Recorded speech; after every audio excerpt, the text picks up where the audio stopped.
everybody! We're starting our second round of breeding hatching eggs this year today, and we're using this breeder. It is the Brinzy Ovation EX56, and it can take up to 56 chicken eggs, and you can use it also for different kind of eggs, for example quails and geese. And we chose this one because it automates the entire process, and also the temperature and the moisture and the turning process. So I have chosen old sustainable breeds which lay a considerable number of eggs while still being more sustainable than the Rhode Island Red and Lowman's Brown and so on, which you see in many gardens. And the chicken of the hatching eggs that I want to breed, they lay colorful eggs. And I have collected eggs from different breeders. And by the way, you can keep your hatching eggs for up to 2 weeks. You only have to make sure that the flat end is up, and this is the end where the air bubble is. So let me give you a quick overview of the hatching eggs and the breeds while I put them in. So first we have the Araucana, which is a chicken breed that has no tail. They lay about 170 eggs per year, and the eggs are bluish green. Next up we have the Araucana, which is a descendant of the Araucana. It also lays blue eggs. And then we have the Opal Legbar, which is a very social chicken with a lavender appearance that lays up to 180 eggs per year. So next we have the Silverutsblau. This is a Swedish breed, and they lay around 200 large blue eggs per year. So next we have the Shetland chicken. This is a vanishing Scottish breed. There are not many of them left today, and they lay more green eggs than the previous breeds. The Vorwerk chicken lay around 170 yellowish eggs per year. And by the way, it is important to not wash your eggs before putting them in the breeder.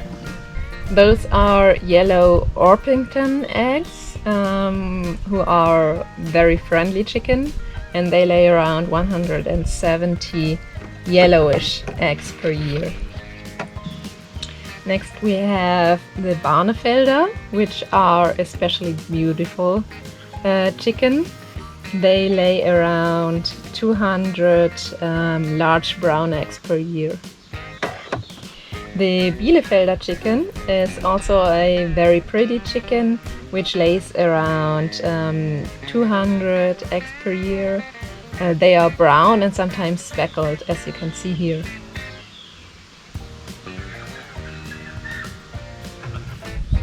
Next we have Brahmas, who are really big chicken. They have feathered feet and they are very dominant. They lay around 140 eggs per year. And last but not least, we have French Marans chicken. They are really calm chicken, and they lay around 170 eggs per year.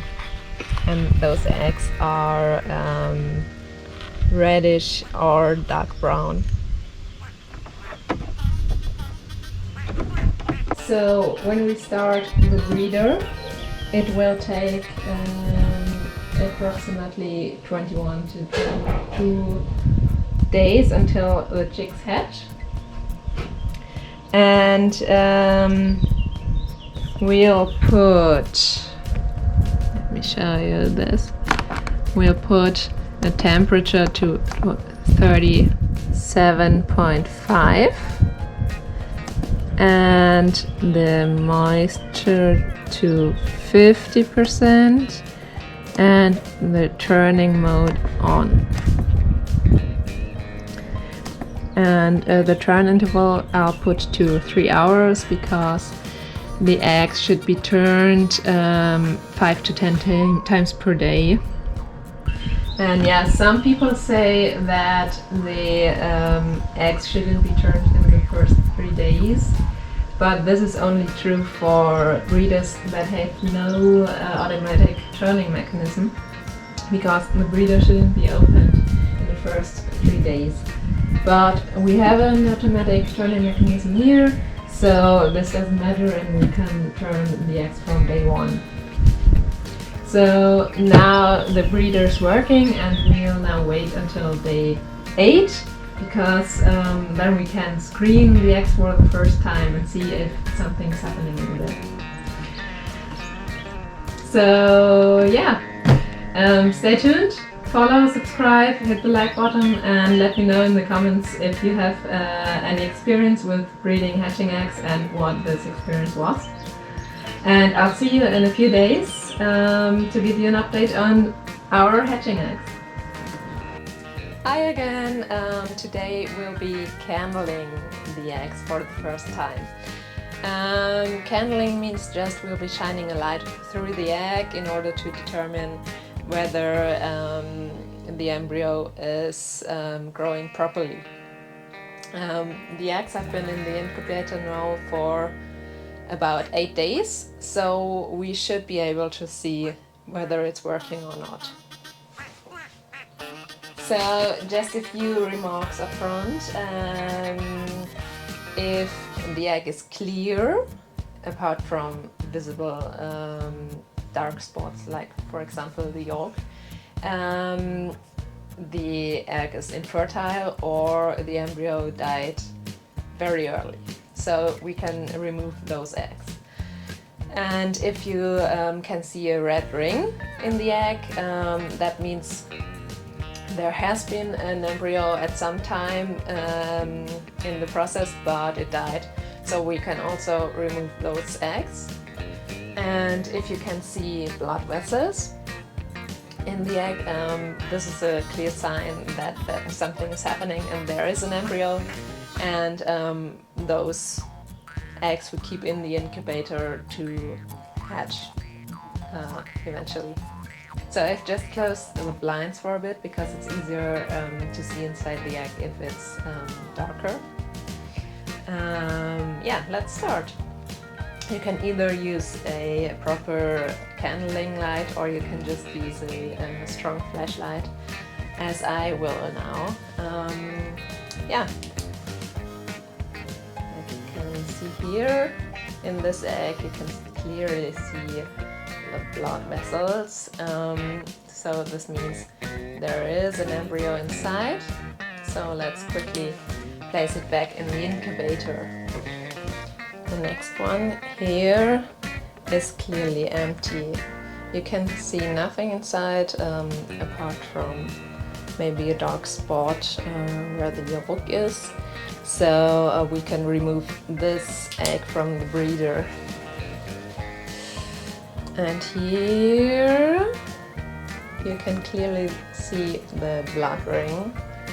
This red ring here means there has been an embryo inside but isn't anymore, so we can also remove this one from the breeder. So yeah, I have now candled all the eggs. There have been some empty ones, but I have still got a considerable number of eggs left. And yeah, we'll leave them to breed in the incubator until it's time to adjust the heat and moisture for the pre-hatching phase. So now it is the end of day 18 of the hatching process, and in the meantime I have removed several other eggs that were no good anymore. And now I have already removed the turning mechanism of the breeder and will now continue to adjust the moisture and temperature for the actual hatching process. So I adjust the temperature and lower it by 0.3 degrees approximately to 37.2 degrees, and I go as high as the breeder can with the moisture. In this case, this is 80%. This makes the hatching easier for the chicks. So that's done, and we'll see in the next few days how many chicks actually hatch. See you then.